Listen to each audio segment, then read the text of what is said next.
Halo semuanya, perkenalkan saya Polikarpus Indio Juan Pradana, mahasiswa Fakultas Kedokteran Hewan, Universitas Udayana, kelompok 7 kelas C. Pada video kali ini, saya akan mempresentasikan mengenai topik senyawa beracun dalam bahan pangan. Selamat menyaksikan. Manusia menghindari makanan yang tidak enak dan dapat membuat sakit. Oleh karena itu, pada zaman dahulu, manusia akan memilih bahan-bahan makanan yang aman, yang salah satu indikatornya adalah adanya ulat-ulat yang memakan daun bahan makanan yang akan dimakan. Namun, cara seperti ini belum dapat dibuktikan secara ilmiah. Bahan pangan itu mengandung banyak senyawa. Di antaranya adalah senyawa yang tidak memiliki nutrisi. Nah, senyawa-senyawa inilah yang sering dikaitkan dengan hal-hal yang merugikan kesehatan ketika memakan suatu bahan pangan. Senyawa ini dapat berbentuk molekul sederhana sampai molekul yang kompleks. Serta senyawa ini juga dapat membahayakan kesehatan secara akut atau secara langsung dan kronis atau terakumulasi. Senyawa inilah yang kemudian disebut dengan senyawa racun. Menurut asalnya, penggolongan senyawa racun ada 3, yaitu senyawa racun asal alamiah, senyawa racun asal mikroba, dan senyawa racun asal residu dan pencemaran. Yang pertama adalah senyawa beracun alamiah. Senyawa beracun ini terkandung secara alami pada bahan pangan asal hewan atau pada bahan pangan asal nabati. Senyawa ini sebenarnya sudah umum dikenal oleh masyarakat. Namun karena alasan tertentu, masyarakat masih mengkonsumsi senyawa-senyawa ini yang terdapat pada bahan pangan tersebut. Sehingga yang di kemudian hari akan menimbulkan kasus keracunan massal. Oleh karena itu, harus diperlukan pengetahuan tentang senyawa beracun ini serta pengolahan pada bahan pangan yang mengandung senyawa beracun ini agar kedepannya tidak menimbulkan kasus keracunan lagi. Baik, zat yang pertama adalah cyanida pada singkong. Cyanida ini terdapat pada singkong dalam bentuk glikosida yaitu linamarin. Linamarin kemudian dipecah oleh enzim linamarinase membentuk hidrogen cyanida. Hidrogen cyanida ini di tubuh dapat menyebabkan kematian sel-sel tubuh sehingga sangat beracun. Kadar rata-rata cyanida dalam singkong manis adalah di bawah 50 mg per kilogram, yang berarti aman menurut WHO. Walaupun begitu, perlu diperlakukan persiapan dan pengolahan agar menurunkan kadar glikosida ini lebih rendah. Yang pertama, untuk persiapan dan pengolahan adalah pengelupasan kulit, kemudian pengeringan, perendaman, dan fermentasi. Di samping itu juga, proses perebusan singkong itu juga membantu dalam menginaktivasi enzim pemecah linamarin, sehingga hidrogen cyanida tidak terbentuk. Yang selanjutnya ada alkaloid kentang. Alkaloid dalam kentang ini nama lainnya adalah solanin. Alkaloid ini dapat menghambat kerja asetilkolinesterase, yaitu salah satu neurotransmitter di saraf. Jadi efek dari alkaloid ini ke saraf. Kandungan dari alkaloid ini tergantung varietas, keadaan lingkungan, serta kondisi penyimpanan dari kentang. Jika kentang terkena sinar matahari atau sinar fluoresen, kadar alkaloid ini dapat meningkat, ditandai dengan kentang yang terkena sinar matahari atau fluoresen itu berubah menjadi hijau. Kemudian pada kentang yang berkecambah juga dapat mengandung alkaloid yang tinggi. Selanjutnya ada alkaloid pyrrolizidina. Alkaloid ini dapat ditemukan pada tanaman komprei. Tanaman komprei ini mengandung senyawa karsinogenik yang berbahaya untuk organ hati dan paru-paru. Senyawa ini juga menyebabkan keracunan massal pada penduduk yang ramuan obat tradisionalnya banyak mengandung alkaloid ini. Selanjutnya ada kafein. Senyawa ini terkandung dalam teh, kopi, coklat, cola, dan beberapa minuman penyegar. Kadar kafein pada beberapa minuman yang dicontohkan kali ini ada pada secangkir teh ada 30 mg, secangkir kopi ada 85 mg, Coca-Cola 35 mg per botol. Kafein dapat menyebabkan stimulasi pada sistem saraf pusat. Jadi orang yang minum itu akan terasa segar, terasa berenergi. Namun sensitivitas orang terhadap kafein ini berbeda-beda. Jadi bisa saja orang minum satu cangkir kopi sudah merasa segar, sudah merasa berenergi. Tapi juga ada yang minum 4 cangkir kopi tapi masih belum merasakan efeknya. Pada penelitian hewan coba, nyata konsumsi kafein ini juga berpotensi menyebabkan kelahiran yang cacat, sehingga tidak disarankan untuk dikonsumsi ibu yang hamil. Selain itu, overdosis kafein juga dapat menyebabkan jantung berdebar kencang sehingga dapat mengancam nyawa. Ya, selanjutnya ada mimosin dan leukonin. Senyawa ini terdapat pada biji lam toro dan petai Cina. Senyawa ini dapat menyebabkan kerontokan rambut pada hewan dan manusia. Bersifat sangat mudah larut dalam air. Itu cara menurunkan kadar kandungan senyawa adalah merendam dengan air dengan suhu 70 derajat selama 24 jam atau 100 derajat selama 4 menit. Perlu diketahui juga senyawa ini dapat membentuk kompleks yang berwarna merah dengan logam seperti besi. Berikutnya ada asam jengkolat. Nah, asam jengkolat ini terdapat pada biji jengkol dan senyawa ini tersusun atas asam aminocysteine yang sukar larut dalam air. Kandungan dari asam jengkolat ini berbeda-beda tiap varietas dan biji jengkol. Nah, jika dikonsumsi, asam jengkolat ini dapat membentuk kristal pada ginjal sehingga dapat mengganggu sistem ekskresi pada ginjal. Ketahanan tiap orang pada biji jengkol ini berbeda-beda. Selanjutnya ada pakirizida atau nama lainnya zat rotenon. Zat ini terdapat pada biji bengkoang yang biasa juga dipakai untuk racun ikan dan pestisida. Zat ini juga dapat beracun pada manusia dan mekanismenya itu dia merusak mitokondria serta bersifat neurotoksik. Selanjutnya ada saponin. Saponin ini merupakan glikosida yang tersusun atas gugus sapogenin, heksosa, pentosa, atau asam uronat. Zat ini banyak terkandung dalam tanaman genus Saponaera dan zat ini sebenarnya merupakan zat pertahanan pada tumbuhan sehingga ya dapat bersifat sebagai antimikroba dan pestisida alami. Senyawa ini berasa pahit dan berbusa jika dilarutkan, makanya dinamakan saponin. Dari bahasa Latin sapo berarti sabun. Zat ini dapat menyebabkan hemolisis, muntah dan diare jika dikonsumsi terlalu banyak. Tingkat toksisitas berbeda-beda tiap hewan. Pada hewan hewan berdarah dingin maksudnya, itu sangat beracun. Selanjutnya ada goitrogen. Ya, goitrogen ini terdapat pada tanaman familia Coniferae dan genus Brassica. Zat goitrogen ini berupa tioglikosida dalam tanaman. Tioglikosida ini berikat dengan enzim. Ketika tanaman ini diolah, enzim ini aktif dan langsung memecah tioglikosida menghasilkan glukosa, bisulfat, dan zat turunan anglikon.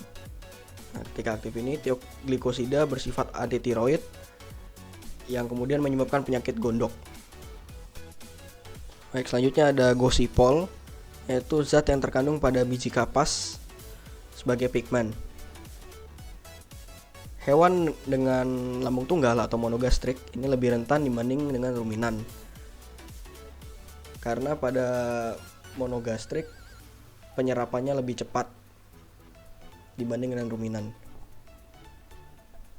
Zat ini dapat menyebabkan keracunan pada hewan peliharaan dan hewan percobaan dan serta hewan ternak.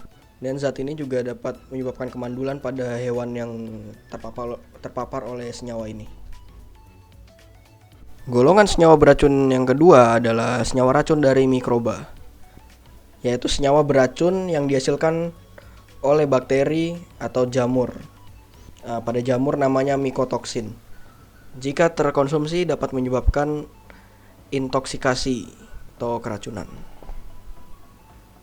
Mikroba penghasil racun pertama ada Clostridium botulinum, yaitu sebuah bakteri yang terdapat dalam makanan kaleng atau madu.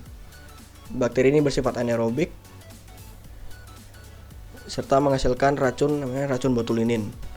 Botulinin ini merupakan racun yang mekanismenya merusak sistem saraf atau neurotoksik Gejala yang ditimbulkan dari keracunan ini bisa setelah 12 jam atau sampai 36 jam setelah masuk racunnya, dan kematian dapat terjadi pada 1 sampai 3 hari setelah konsumsi. Racun dari Clostridium botulinum ini dapat dirusak dengan pemanasan. Selain itu, garam dengan konsentrasi 8% atau lebih serta pH 4,5% atau lebih dapat menghambat pertumbuhan Clostridium botulinum ini. Agar terhindar juga dari Clostridium botulinum ini, disarankan kalau membeli produk kaleng tuh beli yang kalengnya masih bagus. Kaleng yang masih bagus itu yang tidak penyok, tidak berkarat, atau tidak ada lubang-lubang. Yang intinya kondisinya baik. Mikroba penghasil racun kedua yaitu Pseudomonas cocovenenans. Jadi ini bakteri yang dapat tumbuh bersama jamur Rhizopus oligosporus saat pembuatan tempe bongkrek, yaitu tempe yang terbuat dari ampas kelapa. Jadi tempe bongkrek ini salah satu makanan yang berasal dari Banyumas atau Tegal.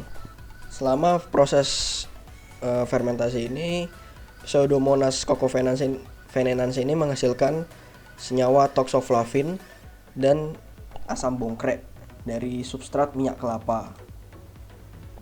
Asam bongkrek ini dalam tubuh dapat mengganggu metabolisme glikogen dan akhirnya dapat menyebabkan kematian akibat hipoglikemia. Pseudomonas cocovenenans ini dapat dicegah pertumbuhannya dengan menurunkan pH substrat di bawah 5,5 atau dengan penambahan garam NaCl pada substrat dengan konsentrasi 2,75% sampai 3%.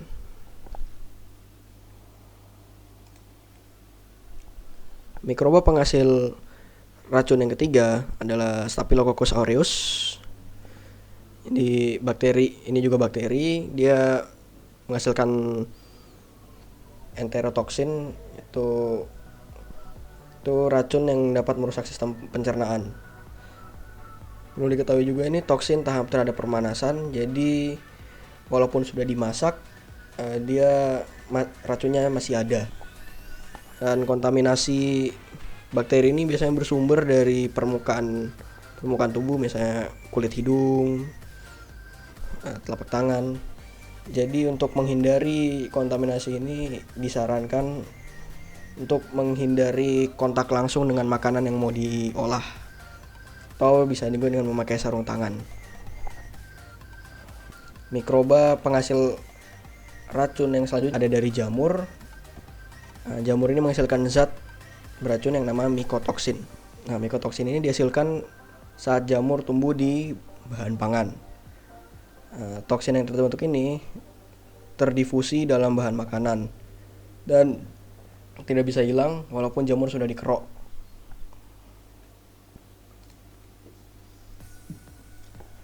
Contoh dari mikotoksin ini satu ada aflatoksin, Aspergillus flavus, atau genus Aspergillus yang lain.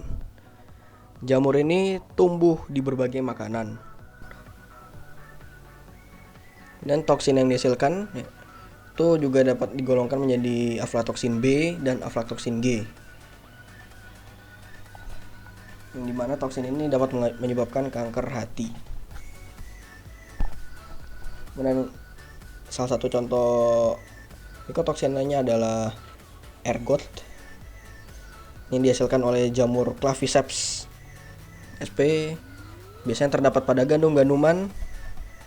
Efek dari racun ini dapat menyebabkan halusinasi, sensasi terbakar, serta dapat menyebabkan gangren, yaitu kematian sel karena kekurangan suplai darah. Jadi selain bersifat halusinogen, racun ini juga dapat menyebabkan pembuluh darah menyempit sehingga sel-sel akan kekurangan nutrisi dan oksigen dan mati, dan akan menyebabkan gangren tersebut. Mycotoxin ini juga disebut sebagai Saint Anthony's Fire yang pernah merebak di Eropa. Kenapa dinamakan Saint Anthony's Fire? Karena orang yang habis makan termakan racun itu akan merasa terbakar. Baik, golongan senyawa beracun yang selanjutnya adalah senyawa asal residu dan pencemaran. Ya, seperti namanya, senyawa ini berasal dari residu dan pencemaran berupa bahan kimia dan atau radioaktif. Yang pertama ada pestisida dan bahan kimia. Pestisida seperti insektisida, fungisida, atau rodensia masih digunakan untuk mempertahankan kondisi bahan pangan dari hama serangga yang dapat merusak. Namun pestisida ini dapat meninggalkan residu pada bahan makanan. Nah, residu ini juga kemudian dapat termakan oleh manusia secara langsung, atau pada saat penggunaannya pestisida ini akan terbawa ke sungai atau menyerap ke tanah sehingga mencemari sumber air dari sungai atau sumber air tanah, atau dapat masuk ke ekosistem sehingga pestisida ini dapat mencemari lingkungan secara luas sampai ke level ekosistem. Nah, kadar yang berlebihan dapat membahayakan. Nah, dalam bahan pangan, kadar berlebihan ini dapat membahayakan konsumen, sehingga penggunaan pestisida ini harus diawasi. Selain pestisida, bahan lain yang sering digunakan dalam komoditi ternak adalah hormon, antibiotik, tranquilizer, dan enzim. Bahan-bahan ini juga dapat meninggalkan residu pada produk hasil ternak. Dan pada saat dikonsumsi manusia, ya zat-zat itu juga masuk ke dalam tubuh manusia dan dapat menyebabkan penyakit. Selanjutnya ada kontaminasi radioaktif. Kontaminasi ini berupa isotop radioaktif yang bentuknya adalah debu.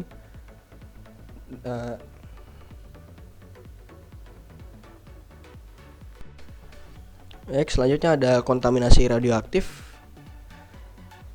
Kontaminasi ini berupa isotop radioaktif yang berupa debu, terdapat secara alami maupun buatan. Kalau buatan itu berasal dari peledakan senjata nuklir, pembangkit tenaga nuklir, dan sampah radioaktif. Kalau secara alami bisa juga dari sinar kosmos.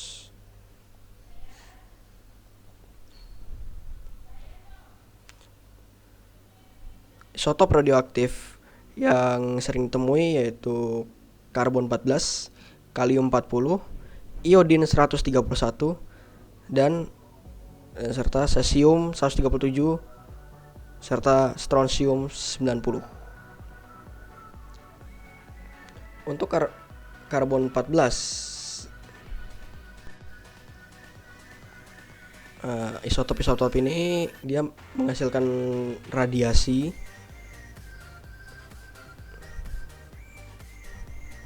Isotop ini menghasilkan radiasi yang dapat merusak DNA atau gen-gen dalam sel yang dapat memicu kanker. Untuk karbon 14 dan kalium 40 ini dalam tubuh itu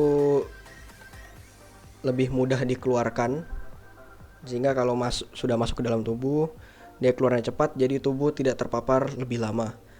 Namun untuk strontium 90 itu dia dapat berikatan dengan tulang sehingga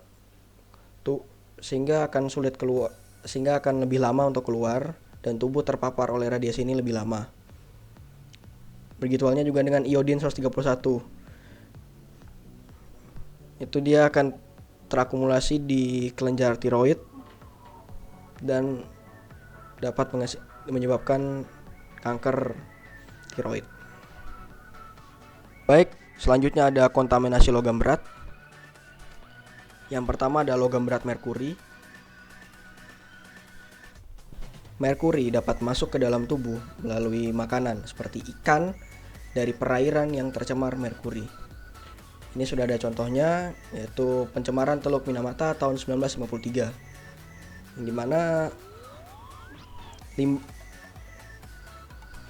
dimana limbah industri itu dibuang ke sungai yang kemudian mengalir ke muara di Teluk Minamata.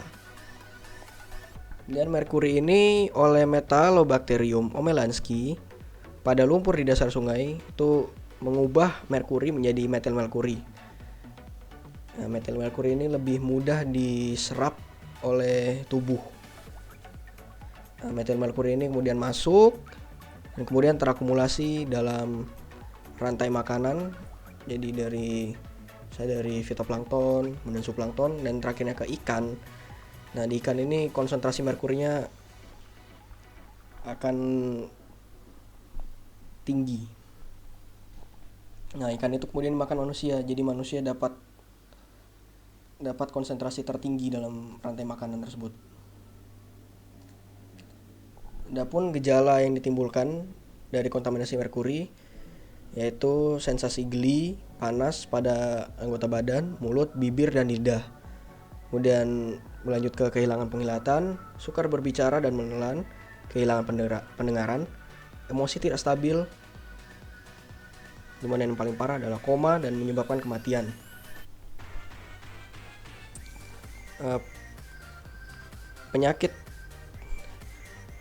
Penyakit yang ditimbulkan oleh kontaminasi merkuri ini juga sering disebut dengan Minamata disease. Selanjutnya ada kontaminasi logam berat oleh timbal.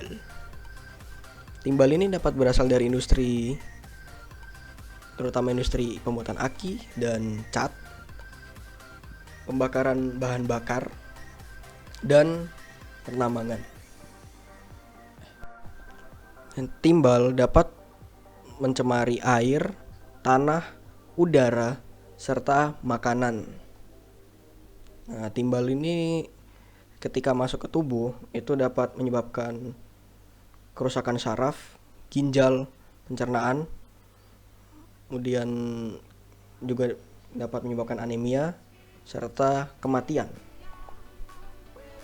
Dan pada anak-anak, pencemaran oleh timbal ini dapat menyebabkan gangguan pertumbuhan serta perkembangan otak. Baik, demikian yang bisa saya sampaikan dalam topik kali ini. Mohon maaf jika ada kesalahan atau kekurangan selama presentasi tadi. Terima kasih telah menyimak. Sampai jumpa.